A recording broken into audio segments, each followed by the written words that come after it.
Hey, what's up guys? Welcome to the channel. So today we are going to learn how to produce even number series in Excel.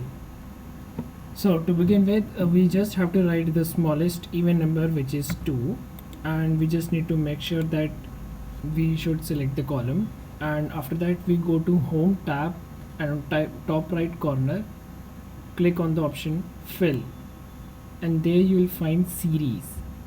So since we are producing a series of even numbers, so first of all it will ask whether you want to produce number in rows or columns. So right now we are going with the column, and next thing we have to change is step value.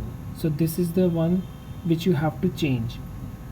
We are producing even numbers, so we will write 2 here, and stop value, this is the maximum value till which you want to generate numbers. So for example we will write 500, so we will generate even numbers till 500, and then just press on OK. There you go, you have created even numbers up till 500 in just a single step.